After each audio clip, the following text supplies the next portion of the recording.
fetal.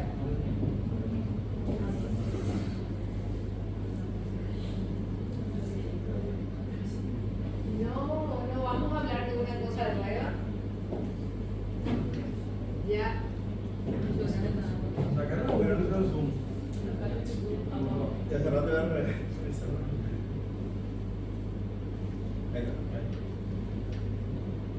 Desde 1895 se empezó a procurar evaluar la salud del feto. Y ahí ya ven que el doctor Adolfo Pinar fue que desarrolló el estetoscopio, y yo creo que hasta ahora hay, ¿sí? Que si se cae, ¿verdad?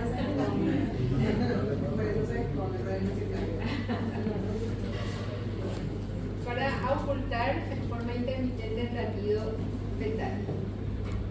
En 1947, estos colegas uruguayos establecieron lo que es la evaluación de la contractilidad uterina inicialmente, que no va a ser el tema de hoy, ¿verdad?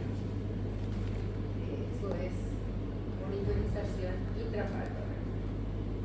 Y después ellos mismos, un poco más adelante, establecieron la monitorización electrónica basal no estresante de la frecuencia cardíaca fetal. Y en 1960 este señor, un alemán, desarrolla el Doppler para auscultar los latidos fetales.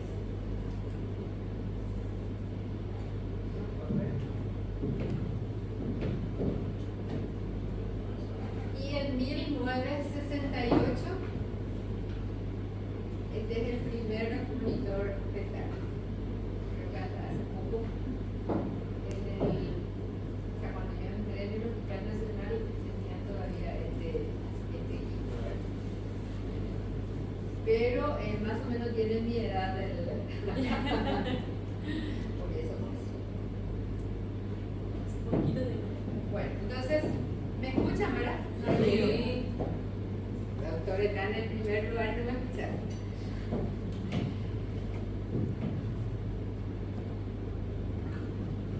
Después le voy a pasar el test.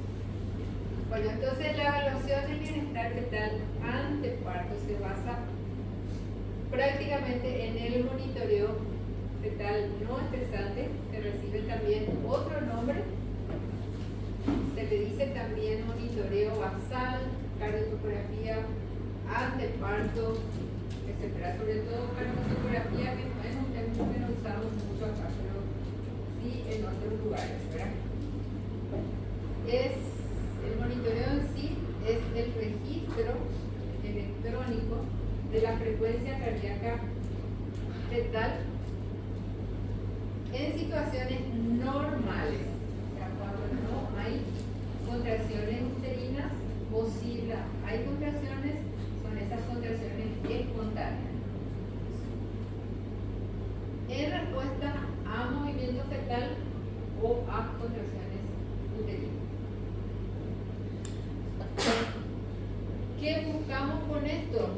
Reconocer el riesgo que tiene un feto de que muera dentro de la panza de la madre o que tenga o que pueda producirse un daño, sobre todo neurológico para el feto.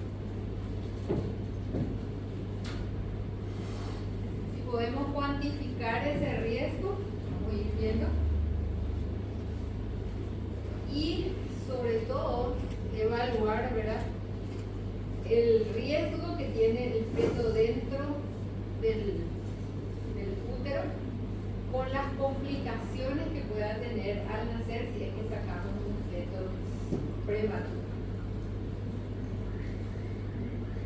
Y si podemos determinar el momento y la forma en que vamos a finalizar esa gestación. Es un método que tiene bajo índice de falsos negativos. Aproximadamente esta es la estadística de 6 por cada 100.000 nacidos vivos. O sea, todos aquellos que nos salen en normal, es poca la posibilidad de que sea anormal.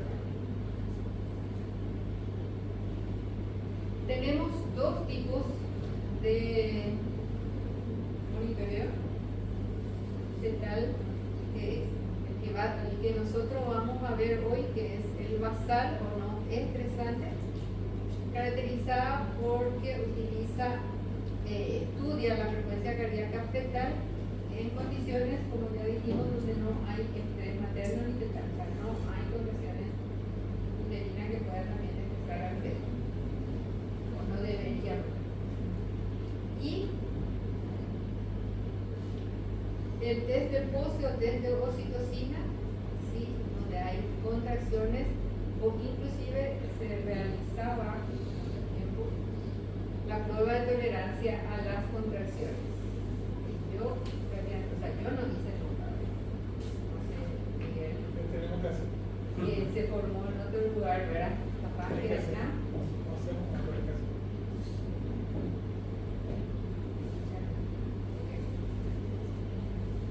Bueno,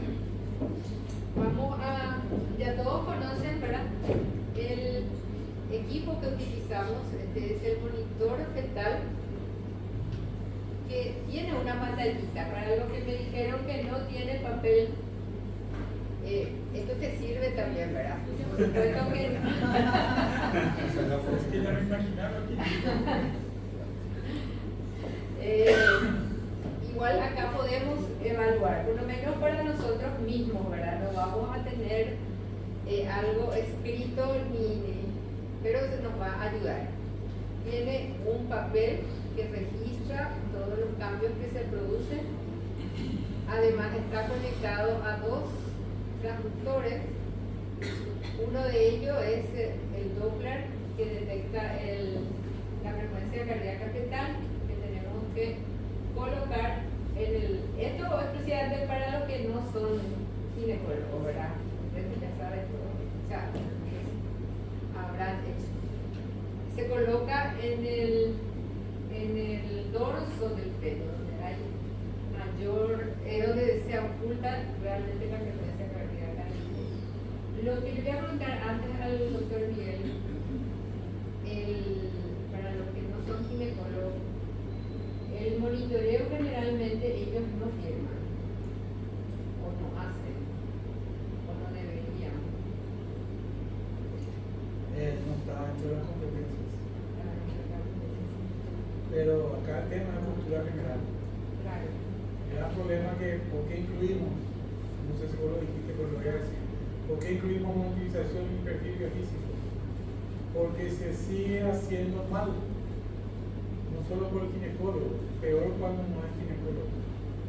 Entonces, no está así dentro de lo que es ecografía, pero va a sonar mal lo que voy a decir, pero en realidad le va a dar de comer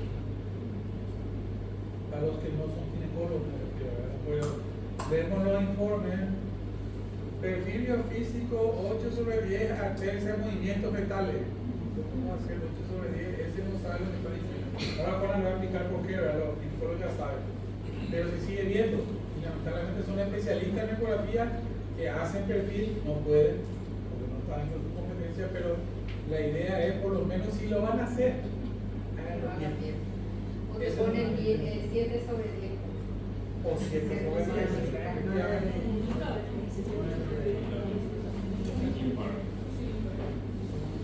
El topodinamómetro que se tiene que colocar en el fondo del útero, generalmente hacia uno de los lados, porque según el triple gradiente descendiente, ¿verdad? Ahí se iniciaría las contracciones uterinas.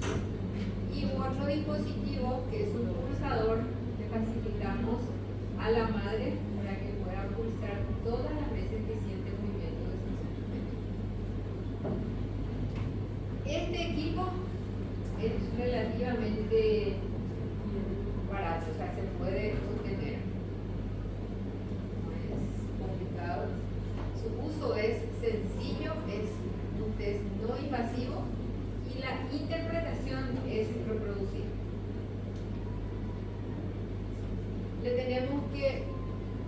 hablar un poquito, hacer un mini interrogatorio siempre a la paciente, saber bien la edad gestacional, si está recibiendo una medicación, si no está con fiebre, si tiene alguna patología. Y esta es la posición correcta, semi-sentada, no totalmente en el ejercicio supino porque puede ocasionar una hipotensión y ya sabemos que eso es lo que va, qué consecuencia trae. Para empezar a entender el registro o el trazado, este es el papel y tenemos básicamente dos tipos de papeles.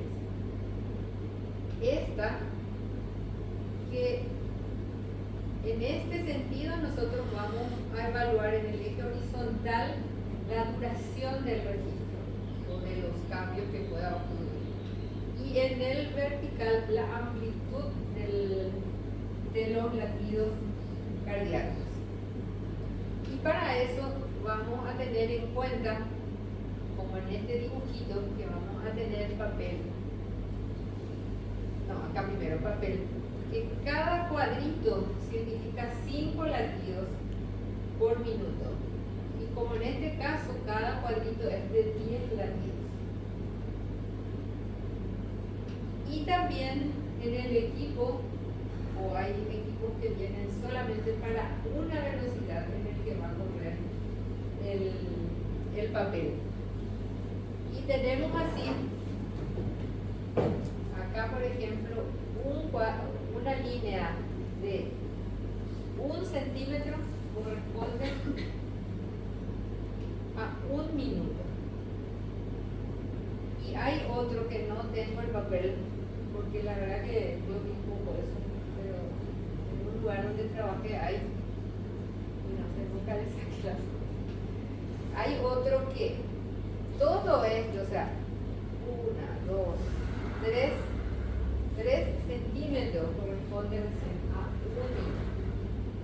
Entonces, hay que entender eso para ver los cambios que se producen, sobre todo.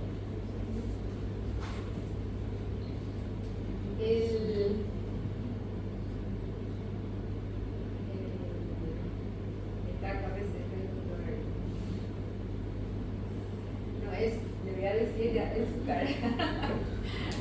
Bueno, él me facilitó su clase porque él iba a dar el sábado pasado, ¿verdad? Sí. Pero yo tengo clases que de repente son viejas y ¿no? Voy a leer el libro. Entonces hay cosas que tengo acá que es del doctor Rodney.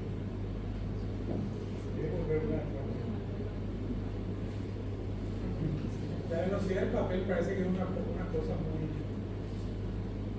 sencilla, muy tonta, pero es igual que el ecógrafo. Tienen que saber dónde están los botones para poder corregir, porque cuando son monitores, o sea, equipos de monitorización que usa mucha gente, no todos están calibrados a 1 centímetro. Y el registro, si están acostumbrados a verlo en 1 centímetro y de repente a alguien le cambió, le va a parecer no solamente raro, hasta puede estar mal para ustedes, y es solamente la velocidad del papel. Entonces es fundamental que si están de guardia, tomen la guardia, controlen que su monitor esté a 1 centímetro, porque si no se van a encontrar con problemas. Y aparte, Es el peseteo nada más, independientemente de lo económico, porque 1 centímetro es lo estándar. sí. Todos los Atlas y todas las imágenes que ustedes ven son 1 centímetro. Es lo mismo que el color va hacia arriba y el rojo va hacia arriba y el azul va hacia abajo en el Doppler, es convencional. Acá es convencional que es 1 centímetro. Entonces es importante saber cómo modificar. En el papel les marca. Sí, acá figura. Exactamente, ahí figura a qué velocidad va. Y a veces no se dan cuenta que están viendo a más y solamente ahorrar papel lo que vale a un centímetro.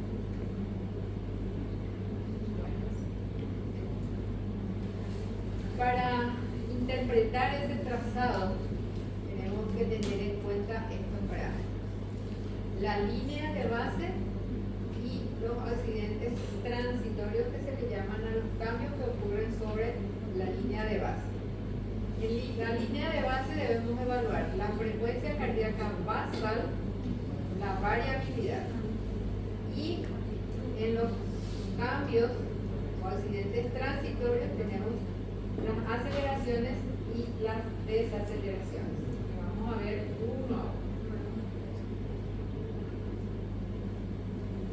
Este nada más puse para ver lo que estábamos diciendo. Acá tenemos una línea de base donde vamos a ver la frecuencia cardíaca basal, la variabilidad y los accidentes transitorios, que son las aceleraciones, y en esta las desaceleraciones. ¿Qué es la frecuencia cardíaca basal? Es la frecuencia cardíaca del feto que se mantiene por lo menos por 10 minutos. Esta es una manera que podemos hacer inicialmente para ubicarnos cuál sería la frecuencia cardíaca fetal. Los residentes de San Pablo seguro que saben que poníamos una hoja o una regla inicialmente para saber cuál sería la frecuencia cardíaca fetal, y es donde más o menos es más recta dentro de lo que vamos a estudiar las oscilaciones que tienen la frecuencia, ¿verdad? Y se debe de medir fuera de estos accidentes transitorios, o sea, fuera de lo que son aceleraciones y desaceleraciones. Lo normal es entre 110 y 160. Y también voy a aclarar que yo tenía ahí 120, porque es lo que acá en Paraguay nosotros utilizamos como normal, ¿verdad? Pero las otras literaturas y en el libro del profesor Botti le aparece 110 como normal. Y es para que ocurra se mantenga esa frecuencia basal del latido fetal, y terminen todos estos reguladores: el marcapaso cardíaco intrínseco del feto, como es el nódulo sinoauricular y auriculo ventricular, el sistema nervioso autónomo, el sistema simpático y parasimpático, los factores hormonales como las catecolaminas, los quimio y varoreceptores. Solo Dios pudo hacer eso.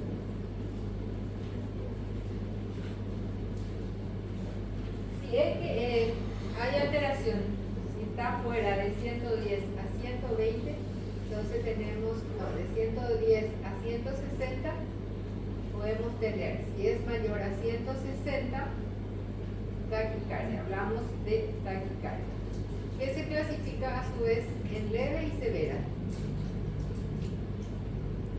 Leve de 160 a 180 y severa de 180 para arriba. ¿Por qué se produce? Porque hay un predominio del sistema nervioso simpático, del sistema autónomo simpático, que generalmente ocurre en las hipoglucemias crónicas, o sea, debuta con una taquicardia.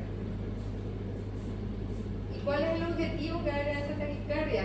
Aumentar el flujo sanguíneo hacia los órganos vitales, hacia los órganos que le va a mantener vivo. Como vemos acá, el corazón, cerebro, suprarrenales, placenta, a costa de otros órganos, como la piel, el intestino, los pulmones, que vamos a ver más adelante qué consecuencia trae eso, ¿verdad? Me podés interrumpir cuando quieras si tenés algo que quieres acotar, ¿no, Sara?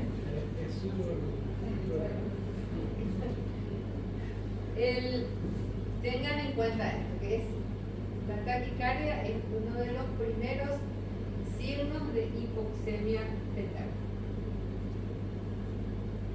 Pero siempre que tenemos una taquicardia, como ya dijimos, tenemos que recurrir otra vez al interrogatorio y ver si hay otros factores que están causando esa taquicardia y no es una hipoxemia, como por ejemplo la fiebre materna, infecciones que también van a causar fiebre, la coriomionitis, la anemia fetal, fármacos que habitualmente se usan para inhibir las contracciones uterinas.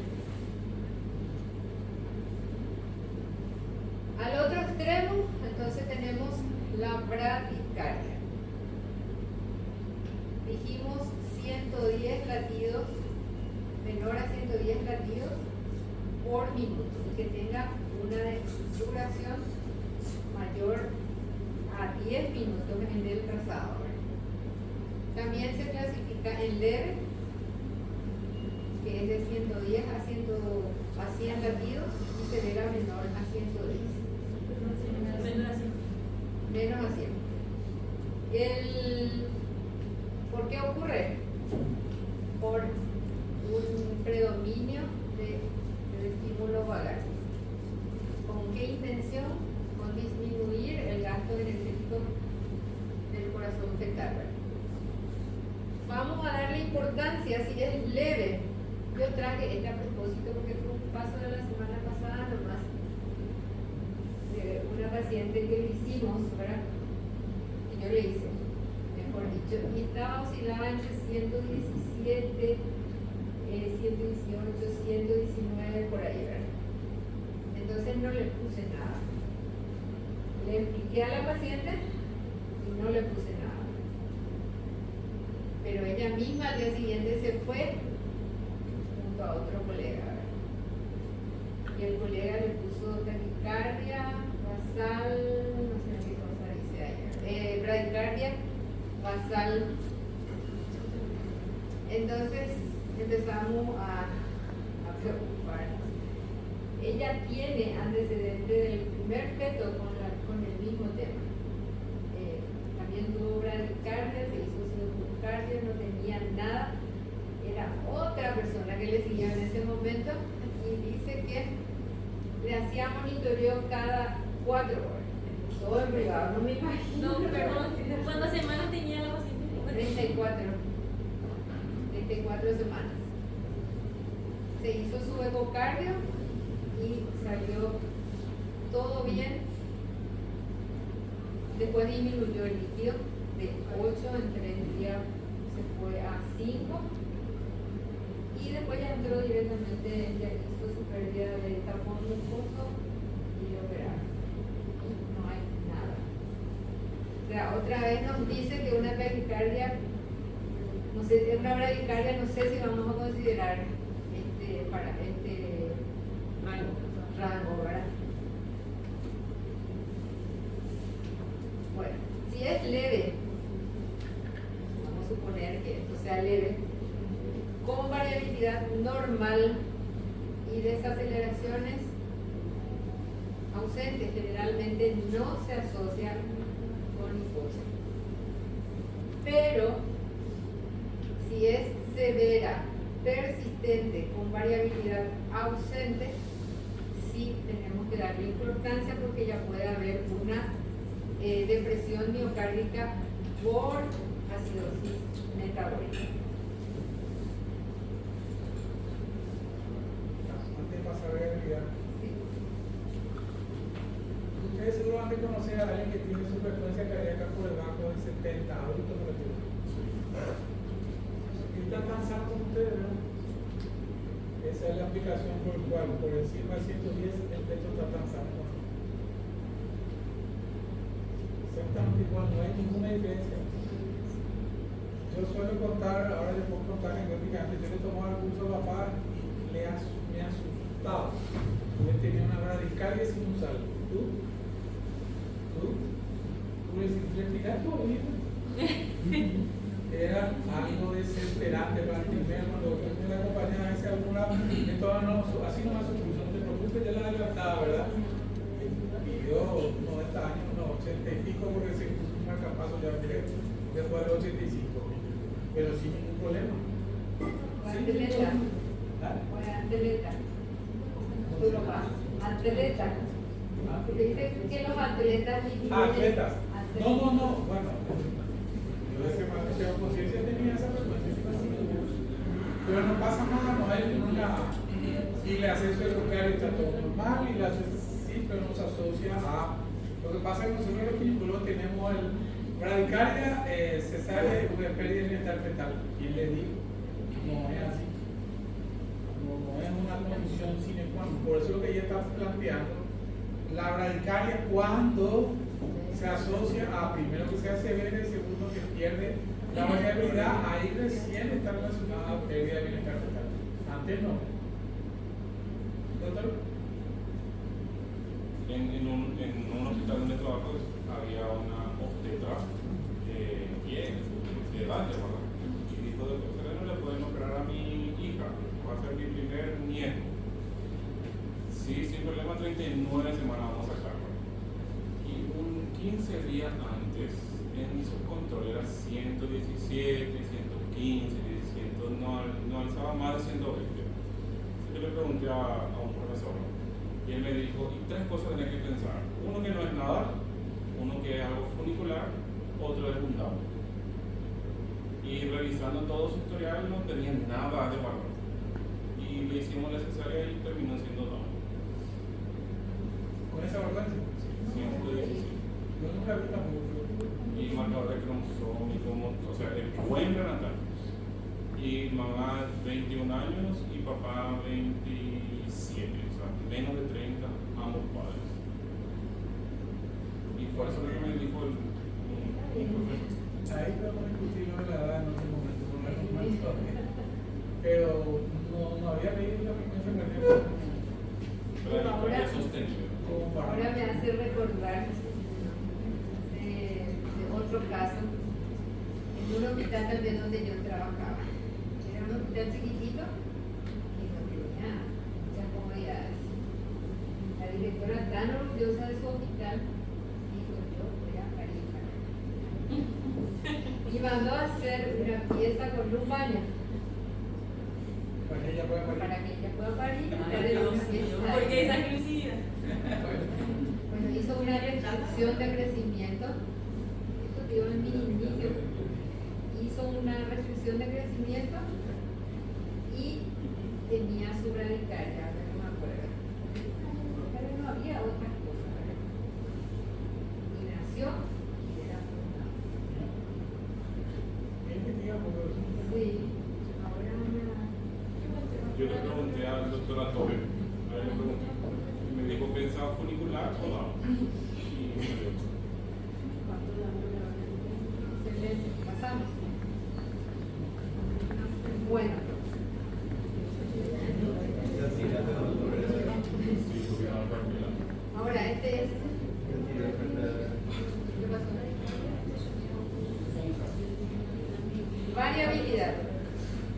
Es otro parámetro de la línea de base. ¿Y qué es variabilidad? Estas oscilaciones que ustedes ven acá, que tenemos que evaluar fuera de las aceleraciones y desaceleraciones. Así como dice, es irregular tanto en amplitud como en la frecuencia. Y tenemos que medir desde acá hasta la parte más alta, desde el valle hasta la cresta, y se expresa también en latidos por minutos. O sea, vamos a fijarnos también cuántos cuadritos ocupa. Esta no es flaco, porque ya está presente. Y aparte del libro del profesor Gotti, sobre todo de la copia de su clase, de su diapositiva, porque me era difícil hacer tecnología para mí, es cero. ¿Tenés permiso de copiarlo? Sí. No estoy haciendo propaganda del libro. Bueno, la clasificación de la variabilidad es muy importante. Entonces, hay una clasificación que también encontré en el libro. Yo tenía otra clasificación y de repente me olvido todavía de los... O sea, me cuesta todavía tener en cuenta la clasificación moderna, como dice acá. Tenemos el ausente, donde dice criterio es no detectable a simple vista. O sea, no vamos a ver a simple vista cuando la variabilidad es ausente. Como acá ya tenemos la interpretación, es patológico. Si tenemos una variabilidad mínima, sería de 0 o 1 a 5 latidos, sí ya podemos observar a simple vista, y su categoría es sospechoso. O sea, vamos a ver qué hacemos con esa categoría. La moderada sería lo normal, que va de 6 a 25 latidos por minuto, y la marcada, que nosotros hablábamos de saltatoria, es mayor a 25 latidos por minuto, y también la categoría es sospechosa. O sea, tanto la mínima menor a 5 latidos como la marcada mayor a 25 son sospechosos. Acá tenemos la gráfica. Esta es la ausente, donde no podemos ver a simple vista la variabilidad. Pero sí, esto se puede ver con la cardiotopografía computarizada que no tenemos acá. ¿Cuánto cuesta, Miguel? En toda Latinoamérica no hay computación. Perú, yo sé que tienen. No. Y una vez pero me quedé escuché a ella, como decía. ¿No? ¿Pero No, cuánto que cuesta? No sé cuánto cuesta, pero hasta donde yo sé, no es que lo hay en el estudio, no sé, yo sabe. Se mira otros parámetros, se mira otro, no es igual a la que nosotros conocemos. ¿Y por qué es considerado patológico? ¿Cuál? Ese, el ausente.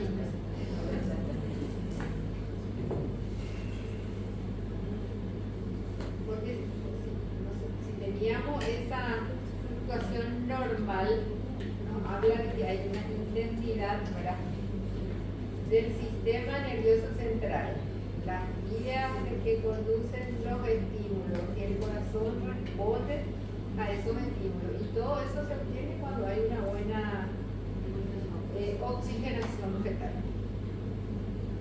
Y vamos a ver qué tenemos por cada uno de ellos. ¿Verdad?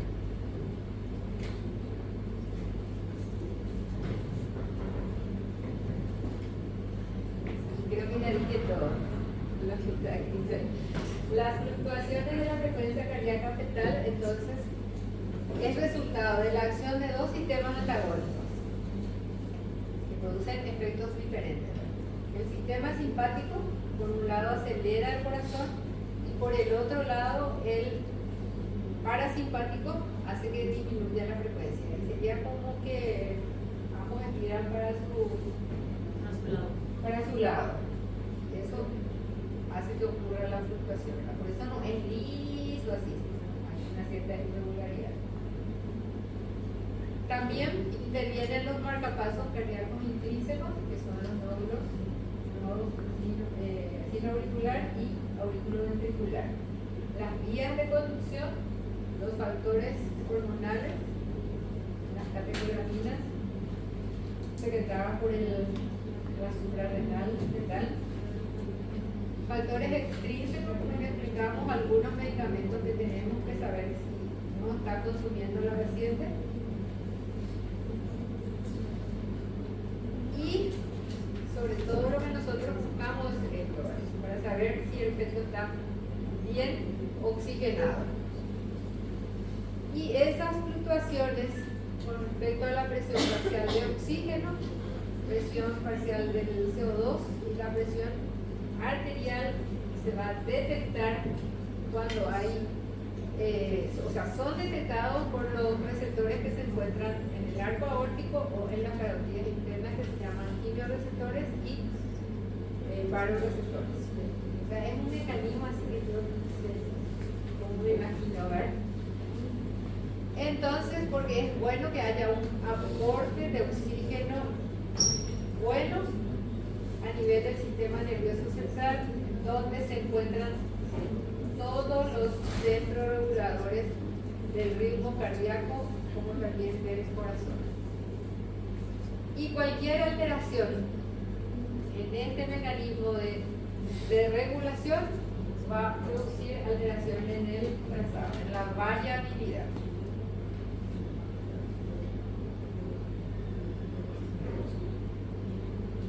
En presencia, acá hay 4 posibilidades. Que en presencia de una variabilidad normal, probablemente el feto no está sufriendo hipoxia. Vamos a suponer que no hay aceleraciones, pero hay una frecuencia, una variabilidad normal. Entonces, en ese caso, vamos a pensar que el feto no tiene una hipoxia, porque el feto mismo se autorreguló, centralizó el oxígeno. Eso es lo que cuando hablamos de Doppler solemos decir centralización. La variabilidad moderada, o sea, la normal, predice con precisión que no hay una hipoxia. La variabilidad mínima o ausente de por sí sola tampoco confirma la presencia de una lesión hipóxica. Y con respecto a la aumentada o marcada, no se pudo establecer qué importancia tiene hasta ahora, porque no se pudo saber por qué se produce, aunque encontré que aparentemente sería una variante normal, que donde hay una interrupción brusca así del oxígeno, sería el inicio de un acontecimiento hipóxico, pero no está establecido.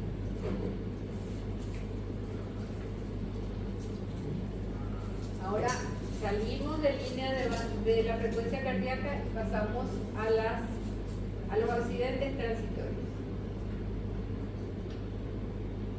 El primero que vamos a hablar es la aceleración, que es este aumento brusco de la frecuencia cardíaca fetal sobre la línea de base. Ese aumento como mínimo tiene que ser de 15 latidos y tiene que tener una duración de 15 segundos para que cumpla con aceleración. Y generalmente uno ve que se mueve el feto y acelera el corazón fetal, ¿verdad? Y significa que es un feto sano. Tenemos que tener en cuenta la edad gestacional. Esto es en un feto generalmente a partir de las 32 semanas.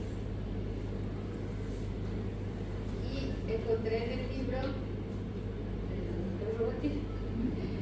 que menos de 32 semanas se podría considerar la regla del 10 sobre 10, o sea, un aumento de 10 latidos y una duración de 10 segundos podemos considerar como una aceleración.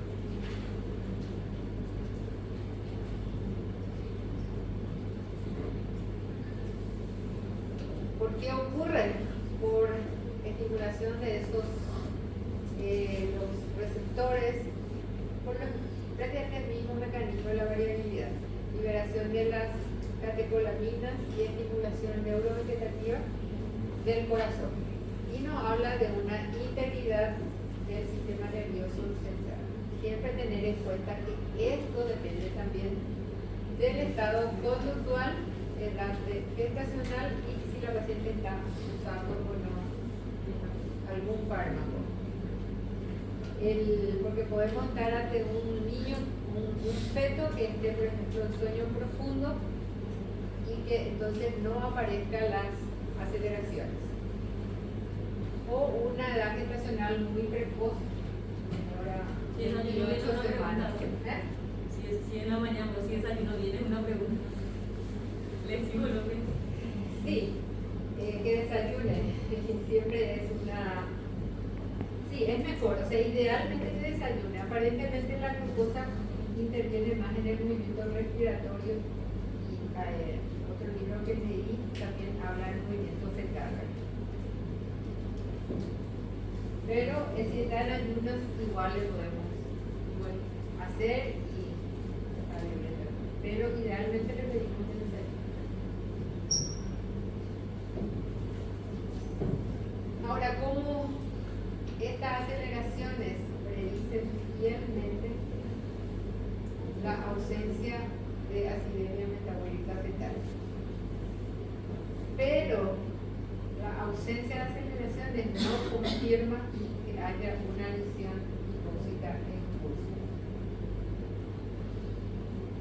Había un profesor nuestro de la cátedra, yo no sé si los jóvenes le conocen a Acer. ¿Le conocieron?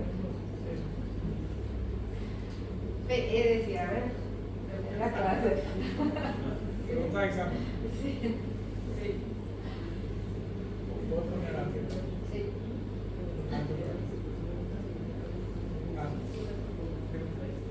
Este dato de que le pasa a Fran ahí es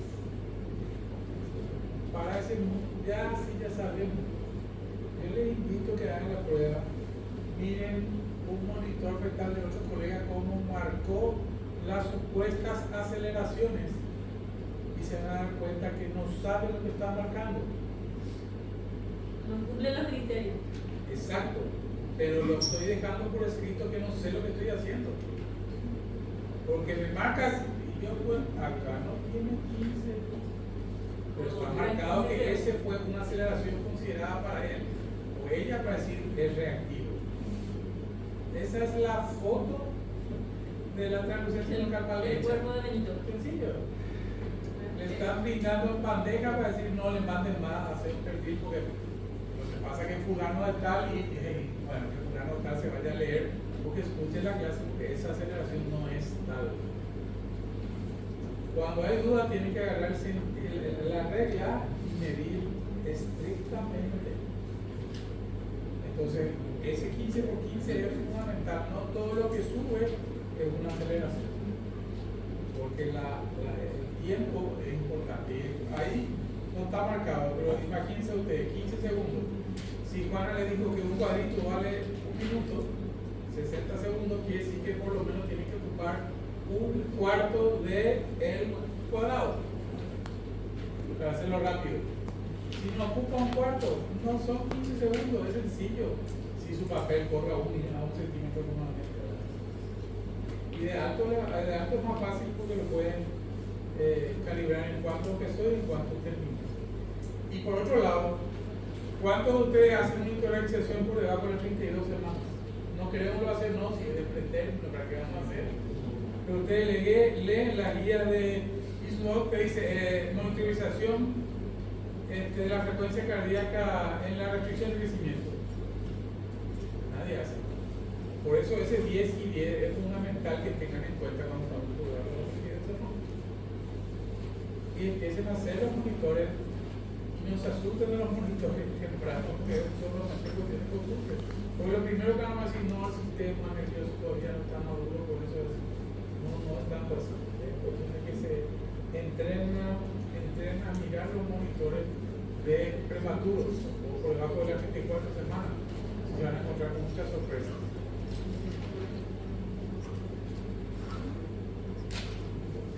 Bueno, después de ver todos estos parámetros que tenemos que evaluar en la frecuencia cardíaca total, tenemos un trazado que no, la variabilidad sospechosa, no hay aceleraciones, tranquilamente la paciente no tiene ninguna patología que pueda provocar eso, crecimiento normal, etc.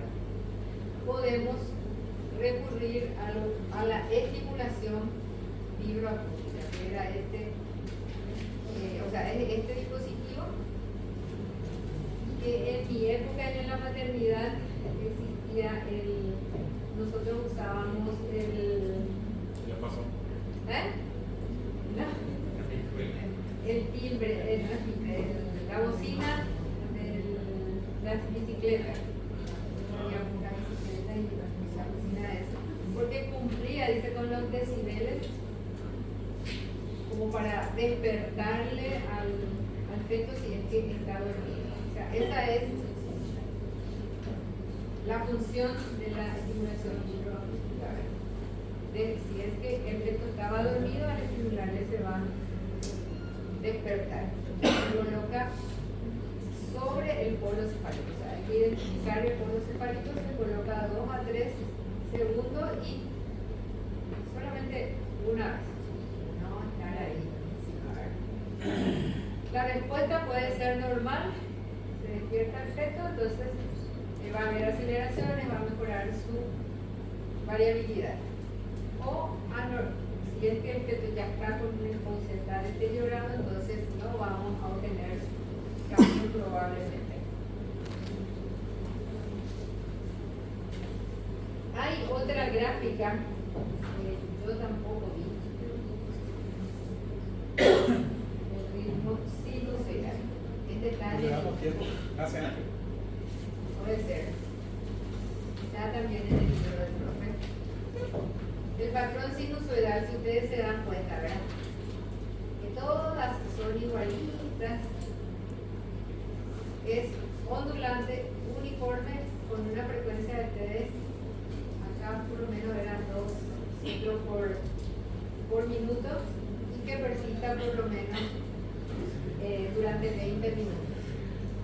Son regulares tanto en la frecuencia como en su amplitud. Y vemos, o sea, dice que se ve sobre todo en los fetos anémicos que usan con isoinmunización de una la parte. O sea, tenemos que considerar que es terminal. Porque ahora también usamos otros métodos como el Doppler, ¿verdad? Sí, todo eso es binacional. Sí, exactamente.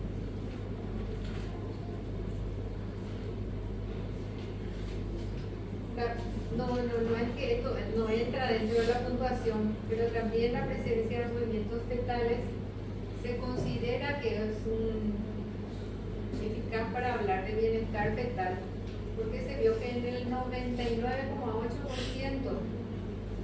con movimientos fetales de más de 3 segundos de duración hay aceleraciones de la frecuencia cardíaca fetal. Y a veces encontramos que se mueve en el bebé, se mueve bien y no hay aceleraciones. Yo me acuerdo que eso le llamaban monitoreo activo, no reactivo, ¿verdad? Los brasileños.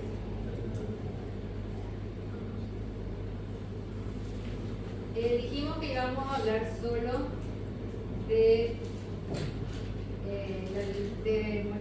monitorización fetal ante parto y que no teníamos en cuenta las contracciones uterinas, pero hay veces que aparecen contracciones uterinas en forma espontánea. Entonces vamos a ver, forma parte también de los accidentes transitorios de la línea de base, que son las desaceleraciones.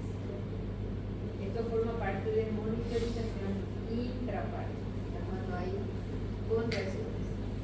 Y es al revés de lo que es una aceleración, o sea, disminución de la frecuencia cardíaca por debajo de la línea de base, que cumple también con el requisito de 15 latidos de amplitud que dure 15 segundos. Tenemos 3 tipos básicamente. La precoz, la tardía, la variable. Yo incluí nomás también acá estas otras dos. Esto, por ejemplo, logremos muchísimos. Y la prolongada, seguramente lo que están en sala de parto ven también, ¿verdad?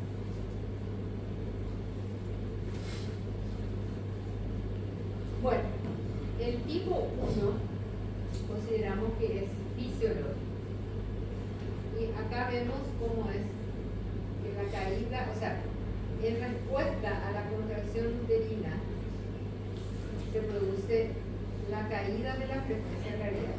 Por eso se le llama también el espejo, porque los dos extremos, digamos, coinciden entre sí. Ocurre generalmente cuando ya el trabajo del parto, el inicio del trabajo del parto, hay rotura de bolsa, entonces se encaja el feto y hay una reacción vagal. O sea, por esa compresión de la cabeza se produce una reacción vagal. Por eso se considera fisiológico. No tenemos que asustar. Las variables por tipo 3 no guardan relación exactamente con las contracciones uterinas. Puede ser en espejo o pueden aparecer después. Tiene otra causa que puede ser por compresión del cordón umbilical, por ejemplo. Y algunos dicen el cordón ceñido, ¿verdad? Pero la verdad que yo no encontré.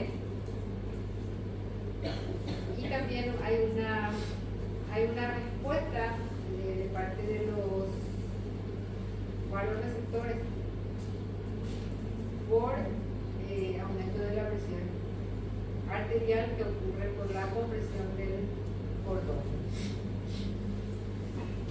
Yo no puse acá, pero esto, si aparece así esporádicamente, no tiene importancia en el trazado. Pero si en un trazado aparece más, el de 20 minutos aparece más del 50%, tendríamos que darle importancia. Y después también depende mucho de las características de la caída para que yo le dé importancia. Por decirle, hay varios, ¿verdad?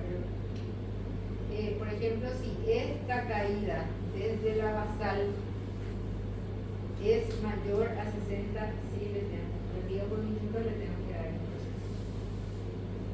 O si la variabilidad acá dentro de esto es menor a 5, también hay que dar.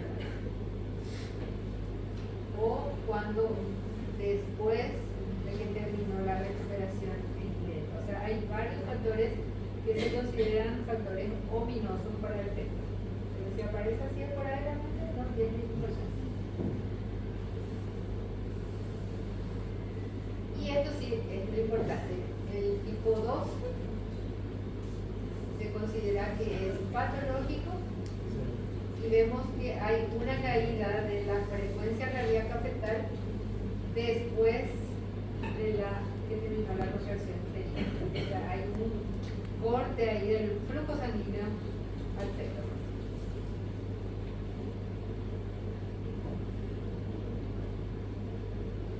Y esta es la desaceleración prolongada. Es una desaceleración que dura más de 2 minutos, pero que no llega a 10 minutos. Y que ocurre generalmente por compresión del útero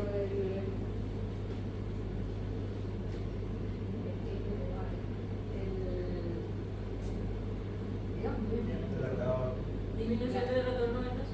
Disminución del retorno venoso de la cabeza. Ahí está. Entonces, por eso se produce cuando le acostamos a la paciente en posición supina, por eso es que le pedimos que se dé la vuelta o ponerle en posición supinada, etc. O también cuando la dosis de oxitocina es alta, ¿verdad? O si no es alta, pero para la paciente puede resultar, ¿verdad? Entonces le disminuimos. Son cosas que podemos hacer cuando tenemos eso. Pero tiene que durar menos de 10 minutos. Pasa 10 minutos que se quita.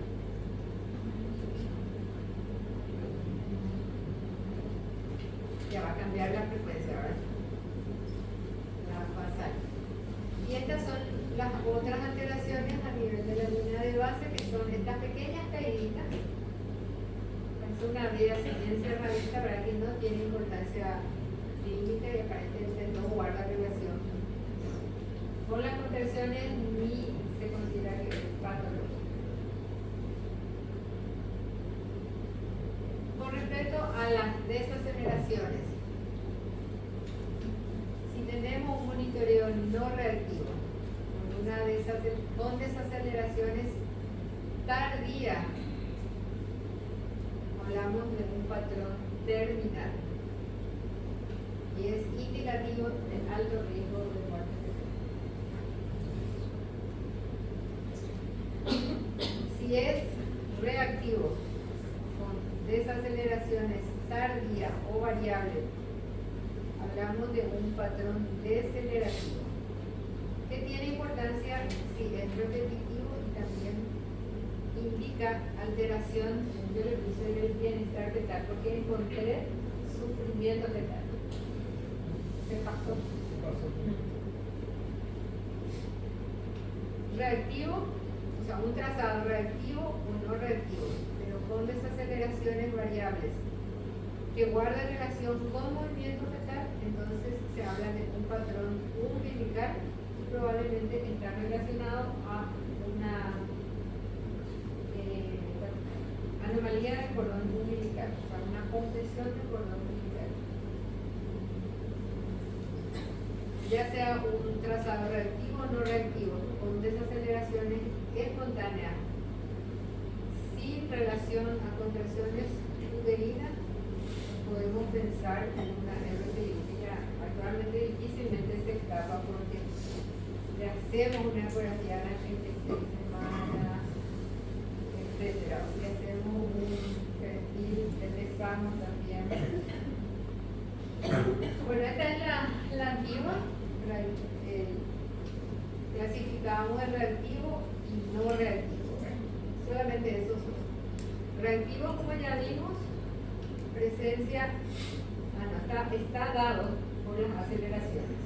Que tenga dos aceleraciones de 15 latidos por minuto con duración de al menos 15 segundos en el plazo de 20 minutos. Y no reactivo si no cumple con esos requisitos. Y le agregábamos al final cualquiera de estos como un sobrenombre. Si va acompañado de taquicardia, radical, etc. Porque hay otras clasificaciones. El patrón normal reactivo, el patrón normal no reactivo, el patrón anormal y el patrón sinusoidal que ya vimos. El patrón reactivo tendría la línea de base normal, la variabilidad mayor a 6 a 25, movimiento mayor a 5 a 20 segundos, tiene que tener aceleraciones que cumplan con los requisitos que acabamos de decir. El no reactivo puede tener, o sea, tiene una línea de base normal, la variabilidad también puede ser normal, los movimientos son menos y no están presentes las aceleraciones. ¿Qué vamos a hacer con este patrón?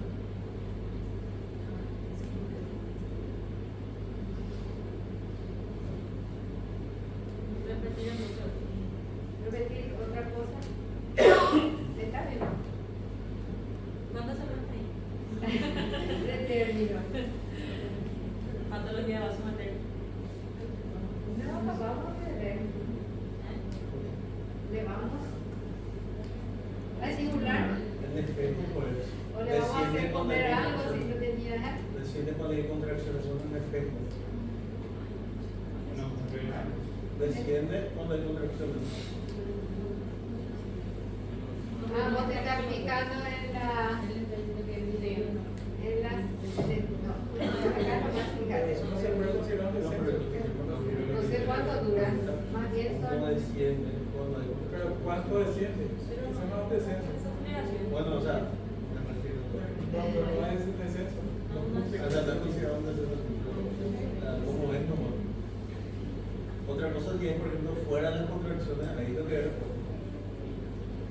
Sí, pero pasa como los ascensos, no todo lo que baja es descenso. Sí, no, pero. O sea, Es lo me refiero nomás al tema O sea, que donde hay otra si está en desfase lo que es la contracción, ahí lo que hay que mirar con otros ojos, yo me refiero. Claro, porque eso es antes. Poder tener menos de 15, está con o sin contracción, que me da igual. No cumple los criterios de descenso, entonces me metí con la contracción. Claro. Eso no es efectivo. Si cumple, sí voy a mirar la contracción. Esa es la victoria. Por eso dije, con los ascensos es lo mismo, no es cualquier ascenso, no. Con el descenso es igual, si no cumple, me da lo mismo lo que sucede con la contracción. Ahora, si es un descenso, sí tengo que mirar la contracción. Ahí sí. Les voy a pasar después los tipos de aceleraciones variables para que tengan en cuenta y también los tipos de ascensos. Sí, se va a complicar el juego. Para complicar el Sí, pero viste que ahora no me acordé. El lambda, cuando es muy repetitivo, a veces parece también desaceleraciones. Entonces, bueno, el patrón anormal tiene que tener una taquicardia o bradicardia sostenida con variabilidad disminuida. O si hay desaceleraciones, daría más del 50% de las contracciones. Y acá entra la forma de las desaceleraciones variables. Generalmente tiene forma de V, pero también se considera ominoso cuando tiene una forma así de U, o sea, se prolonga esa desaceleración por más de 2 minutos y después recién recupera. Y el ritmo sinusoidal que ya vimos. Entonces, todo lo que vimos hasta acá tiene valor. Cuando es normal, el porcentaje de falsos negativos que ya dijimos al comienzo es muy bajo. Y significa que la probabilidad de muerte en la semana siguiente es también baja, o sea, 1.9 por 1000 nacimientos. Es la concordancia interobservador es alta. Cuando es anormal, obedece el problema, porque tiene alta tasa de falsos positivos. Y también la concordancia entre un observador y otro es alta. Es baja. Ahora, ¿cómo podemos disminuir? Es alargando ese registro, estimulándole o haciendo el otro momento. Este es un esquema. Si es ¿de cuánto tiempo más o menos vale? Si es un patrón reactivo, de 3 a 7 días, dependiendo de la causa que lo motive. Si es un patrón no reactivo, que tenga factores confusores, ya sea porque la paciente está tomando o consumiendo algo, tenemos que ver por qué es. Pero sin factores, vamos a hacer lo que acabamos de decir, prolongar el estudio, estimular o hacer un poquito más tarde. Y todo eso para disminuir los falsos positivos. O pasamos ya a la ecografía para valorar el tejido amniótico o hacer realmente ya un perfil biofísico, Doppler de vasos fetales. Pero si tenemos un patrón anormal y el feto tiene mayor a 34 semanas, entonces finalización. Este es menor a 24 y tener la finalización para una operación pulmonar.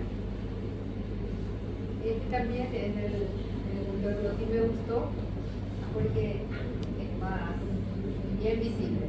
Si es reactivo, entonces continuar nada más con el control de la gestación. Si es no reactivo, prolongar el tiempo del registro. Si sale reactivo ahí, continuamos con el control de registro. Y si es no reactivo, vamos a hacer algunas otras pruebas de apoyo.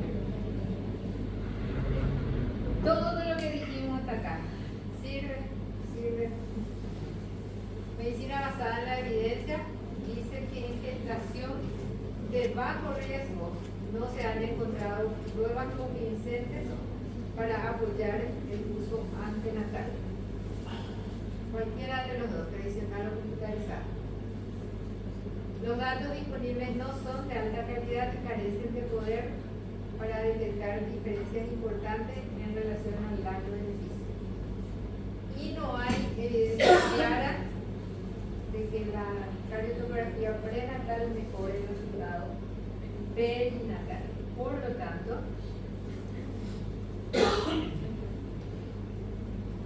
en aquellas pacientes de bajo riesgo solicitar a partir de las 40 semanas, donde se cree que ya podría haber una maduración de la placenta tipo grado 3, entonces como una insuficiencia fisiológica, digamos, de la placenta.